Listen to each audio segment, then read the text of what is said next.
दोस्तों आज भी आपके लिए एक प्रैक्टिकल नॉलेज लेके आया हूँ। एक साइट विजिट रहेगी जिसमें आप 3 चीज़ें सीखने वाले हो। एक कॉलम के फेलियर के बारे में बताने वाला हूँ, क्यों हुआ, कैसे हुआ, गलती क्या थी। दूसरा, जो हम कंक्रीटिंग करते हैं, ट्रिमी पाइप जो मतलब बूम प्लेसर से या पंप से कंक्रीट करते हैं, उस दौरान अगर पाइप ब्लॉक हो जाए, इंटरव्यू क्वेश्चन है, बहुत ज़्यादा ये गलती भी है, तो उसमें क्या करना होता है। As a civil engineer, site engineer, आपकी क्या रिस्पॉन्सिबिलिटी रहती है, वो चीज़ प्रैक्टिकली मैं आपको बताने वाला हूँ। तीसरी, जो स्लम टेस्ट हम करते हैं उसमें क्या क्या लिमिटेशंस होती है। मतलब इंटरव्यू में पूछा जाता है कि आप क्यों करते हो, अगर ये हो वो हो, मतलब आपको कंफ्यूज करने के लिए क्वेश्चन पूछे जाते हैं।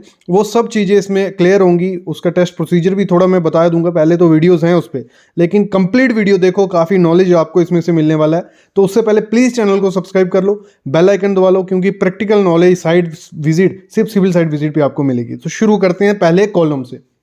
सामने आप देख रहे हो, हम एक साइट पे विजिट किया, वहाँ हमने देखा एक कॉलम था जिसकी जो हालत थी वो काफ़ी ज़्यादा ख़राब थी। ये सामने आप देख रहे हो, ये किस वजह से हुई है, हुआ क्या है इसमें, देखो क्रैक्स आ गए हैं, मतलब एक साइड से टूटा हुआ है, मतलब चारों तरफ उसके कॉर्नर्स टूटे हुए हैं। ये कॉलम किसी काम का नहीं है, अगर फ्यूचर में इस पर लोड आएगा, एक गारंटी है यहीं से फेलियर होगा, ये किसी काम का कॉलम अभी नहीं बचा है, मतलब लोड बेरिंग नहीं रहा है ये।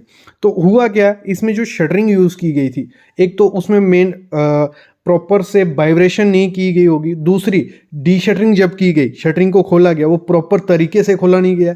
तीसरा, जो शटरिंग ऑयल होता है वो बहुत ज़रूरी होता है कि शटरिंग के अंदर में हम ऑयलिंग करें, तो वो ऑयलिंग नहीं की होगी, और जब इसको खोला जा रहा होगा वो चिपक गया होगा कंक्रीट, और वो ऐसी तरीके से टूटता है, वो गिर जाता है। जहाँ तो डी शटरिंग, जो डी शटरिंग मतलब शटरिंग जल्दी खोलती है, मतलब 17 और से पहले अगर डी शटरिंग कर दोगे, तब भी आपको जो छोटे छोटे क्रैक्स होते हैं वो ऐसे क्रैक्स आपको देखने को मिल सकते हैं। तो ये गलती कभी नहीं करनी है। अगर कॉलम के कॉर्नर या उसमें क्रैक आपको दिखता है तो उस कॉलम को बिल्कुल मत रखिए, क्योंकि जब फेलियर होगा सबसे पहले वही क्रैक बड़ा होगा और कॉलम आपका टूट जाएगा। अभी जो अगली चीज़ आप देख रहे हैं, सिचुएशन समझो। सामने आप देख रहे हो 3 टीएम खड़े हुए हैं, ट्रांजिट मिक्सचर खड़े हैं, सब में कंक्रीट है, और जो कंक्रीटिंग हो रहा था, पंप हो रहा था, उसकी पाइप ब्लॉक हो गई है, कंक्रीट नीचे गिर रहा है, आपको सामने थोड़ा दिख रहा होगा। तो अगर ये सिचुएशन हो जाती है साइड पे कि मतलब आपकी जो पाइप है, ट्रीमी पाइप हम बोलते हैं, जिसमें कंक्रीट जाता है जहाँ भी हमें तीसरी मंजिल पहुँचाना है या अंडर वाटर करना है या कहीं भी करना है, तो उसी हेल्प से हम करते हैं। तो अगर वो ब्लॉक हो जाए और कंक्रीट बना बनाया आपके पीछे 20 से 30 एम क्यूब पड़ा है, उसकी सेट होने की कंडीशन काफ़ी ज़्यादा ख़राब होती है। मतलब उस टाइम ज़्यादा रिस्पॉन्सिबिलिटी क्वालिटी इंजीनियर और साइट इंजीनियर की आ जाती है। तो उस दौरान एज ए सिविल इंजीनियर आपको क्या करना है, इस चीज़ को पहले समझो, ये सिचुएशन हुई क्यों वो मैं बताता हूँ। देखो, इसमें ये सिचुएशन नहीं होनी थी अगर जो हमारा कंक्रीट होता, उसमें होता क्या है समझ लेना, जो 1 एम क्यूब कंक्रीट होते हैं ना, उसमें 370 केजी से कम सीमेंट नहीं होना चाहिए। अगर 370 केजी से कम सीमेंट हुआ तो वो ब्लॉकेज कर सकता है आपकी ट्रीमी पाइप को, ये एक कारण हो सकता है। दूसरा, जो इसका स्लम्प रहना चाहिए, मतलब जो कंक्रीट हम यूज़ करने वाले हैं, जो ट्रीमी पाइप के थ्रू, बूम प्लेसर के थ्रू जाने वाला है, उसका स्लम्प 150 से 180 mm के बीच होना चाहिए। स्लम्प कम होगा तभी भी पाइप ब्लॉक हो सकती है। दूसरी, जो ट्रीमी पाइप होती है, हमेशा उसका जो डाया होना चाहिए वो 200 mm से ज़्यादा होना चाहिए। अगर 200 mm से कम डाया हुआ तब भी ट्रीमी पाइप आपकी ब्लॉक हो सकती है। और ये चीज़ें होती हैं, मतलब जब कंक्रीटिंग हो रहा है, कभी कभार क्या होता है, बैंड काफ़ी ज़्यादा होते हैं, मतलब 6th फ्लोर 5th फ्लोर पे आपको कंक्रीटिंग करना होता है, तो उस दौरान काफ़ी दिक्कत आती है। तो ये ब्लॉकेज हो सकती है अगर प्रॉपर साइज़ का मिक्स डिज़ाइन नहीं हुआ, प्रॉपर एग्रीगेट न्यूज़ हुआ, तो ये सब चीज़ें होती हैं पाइप ब्लॉक करने का। आपको आइडिया लग गया पाइप ब्लॉक क्यों होती है। अभी या अगर ये सिचुएशन आपकी, ये कंडीशन साइट पे हो जाती है, पाइप ब्लॉक हो जाती है, तो आपको क्या करना है, जो आपका टीएम खड़े होंगे पीछे, उनको या तो प्रॉपर उसकी मिक्सिंग रोटेशन करते रहो, क्योंकि उसका सेटिंग टाइम 30 मिनट तो के बाद इनिशियल सेटिंग टाइम स्टार्ट हो जाएगा। और पीछे से कंक्रीट बन के आया, 10 से 15 मिनट पीछे पकड़ो कि अगर दूर से आया यहाँ क्या भी है, तो ये उसके पास बचे हैं 15 मिनट। तो उस 15 मिनट में आप क्या कर सकते हो, जहाँ तो पाइप को आप ट्रीमी पाइप को चेंज करके दूसरा लगा के सब जुगाड़ करके कंक्रीट स्टार्ट कर सकते हो। या तो उसमें आप रिटार्डर डालिए, जो रिटार्डर होता है हमारा सिक्का कंपनी का आता है, मतलब जो इनिशियल टाइम जो होता है वो स्लो कर देता है, 30 मिनट और आपको मिल जाएंगे। उसमें कंक्रीट की स्ट्रेंथ पे इफेक्ट तो पड़ेगा, लेकिन आपको टाइम मिल जाएगा। As a site engineer, quality engineer, retarder use कर सकते हो। या तो जो टीएम है आप वापिस भेज दीजिए, जहाँ दूसरी जगह जहाँ कंक्रीट चल रहा है वहाँ पर कर दीजिए। ये केसेस होते हैं उस दौरान। और कहीं ये क्वेश्चन दिमाग आ रहा होगा सर, जो बुर्ज खलीफा की अगर हम बात करें वहाँ कंक्रीटिंग होता था, उसके तो काफ़ी ज़्यादा फ्लोर है, उसमें कैसे कंक्रीटिंग किया जाता था? उसमें स्टेप बाय स्टेप पे मतलब कंक्रीट पंप रखे जाते थे और मतलब ठंडी में थोड़ा वेदर सही हो उस तरह कंक्रीट किया जाता था, तो पाइप ब्लॉकेज के चांसेस काफ़ी ज़्यादा कम होते थे बड़ी बड़ी बिल्डिंग्स में। ये प्रिकॉशंस लेने होते हैं जब कंक्रीटिंग स्टार्ट करनी है। अगर हो जाता है तो इसको ऐसे हैंडल करना है, रिटार्डर या उसका जो रोटेशन है वो थोड़ी देर उल्टा सीधा करिए, मतलब थोड़ा टाइम एक तरफ थोड़ी टाइम दूसरी तरफ, रोटेशन से भी होता है।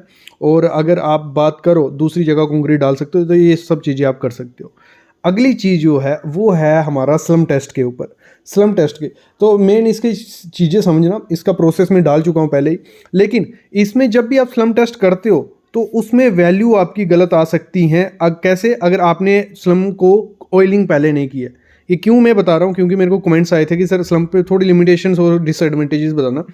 उस पर अगर ऑयलिंग नहीं करोगे तो आपका रिजल्ट वेरी कर सकता है, ये गारंटी होता है। दूसरी, आप कभी भी जो 40 mm एग्रीगेट होता है, और यहाँ वही मिस्टेक की गई है, ये जो कंक्रीट है इसमें 40 mm का एग्रीगेट है, और इसको क्या किया गया, इसका स्लम टेस्ट कर रहे हैं, तो वो पॉसिबल नहीं होता। अगर 40 mm एग्रीगेट कपची यूज़ की गई है कंक्रीट में तो उसका स्लम टेस्ट नहीं होगा, हमेशा ध्यान रखना। क्योंकि सिर्फ जो प्लास्टिक मिक्स रहता है जिसमें मैक्सिमम 20 mm की एग्रीगेट और प्लास्टिक मिक्स है, plastic mix in the sense कि पानी है, सब कुछ है, ड्राई मिक्स का कभी भी स्लम टेस्ट नहीं होता है। और हमेशा जो स्लम टेस्ट आपको करना है उसको लेयर वाइज भरना है, और लेयर वाइज जब भरोगे तो प्रॉपर आपकी लेयर होनी चाहिए। ये नहीं कि मतलब पहले आधा कर लिया फिर उसके बाद थोड़ा थोड़ा डालते गए, तो प्रॉपर लेयर आप करोगे तभी आपका रिजल्ट आएगा। और जब टैंपिंग कर रहे हो, जैसे सामने आप देख रहे हो, एक गलत टैंपिंग है, मतलब इसको जो खाचा जा रहा है, मतलब इसको जो किया जा रहा है ये गलत तरीके से, अपनी पावर से कभी भी उसको वो नहीं करना है, इसको मतलब फ्रीली आपको जाने देना है। और नीचे बॉटम में कभी भी जो आपकी रॉड है वो टच नहीं होनी चाहिए। और जितना टैपिंग का है 25 से 30 का है, जो भी ESI कोड कहता है या IS कोड कहता है, उस हिसाब से आपको फॉलो अप करके अगर आप स्लम टेस्ट करते हो तो उसमें आपको वैल्यू मिलेगी। आपको शेयर स्लम मिल सकता है, कोलैप्स स्लम मिल सकता है, ज़ीरो मिल सकता है। तो ये जो स्लम होते हैं इसी हिसाब से होता है। और जब उसको ऊपर करना है, उठाना है, मतलब जब लास्ट लेयर आपने डाल दी, टैपिंग कर दी, सब कर दी, तो उसके बाद उसको एकदम मतलब फोर्सली नहीं उठाना है। विदिन 2 मिनट आपका ये प्रोसेस कंप्लीट होना चाहिए, और उसको स्लोली आपको उठाना है कि आपकी स्लम जो रिजल्ट है वो आपको दिख जाए। इस पर मैंने वीडियो बनाई थी जो उसमें काफ़ी अच्छा रिस्पॉन्स भी मिला है, मिलियंस में उसमें व्यूज़ हैं। वो प्रोसेस आप देखिए, उसमें पूरा प्रोसेस आपको पता चलेगा कैसे करते हैं। और मेन जो चीज़ है, इंटरव्यू में पूछा जाता है 40 mm का एग्रीगेट अगर कंक्रीट में है कि आप स्लम टेस्ट कर सकते हो, तो हम वो टेस्ट नहीं कर सकते, क्योंकि उससे हमें वर्केबिलिटी उसकी कभी नहीं मिल सकती, क्योंकि उसमें एरर्स आ जाएंगे जब हम वो टेस्ट करेंगे। तो आई होप आपको वीडियो पसंद आई होगी। 3 चीज़ें मैंने आज आपको बताई जो काफ़ी इंपॉर्टेंट थी एक सिविल साइड इंजीनियर के लिए जो यहाँ फ्रेशर या स्टूडेंट है। तो ऐसी वीडियोस आपको हमारे चैनल पे मिलती रहेंगी। 1000+ वीडियोस हैं जो आपको knowledge, practical knowledge, side visits सब कुछ देंगी, जॉब्स देंगी। तो वो भी आप जाके देखिए, लेकिन उससे पहले प्लीज़ चैनल को सब्सक्राइब करके जाना। Thank you guys.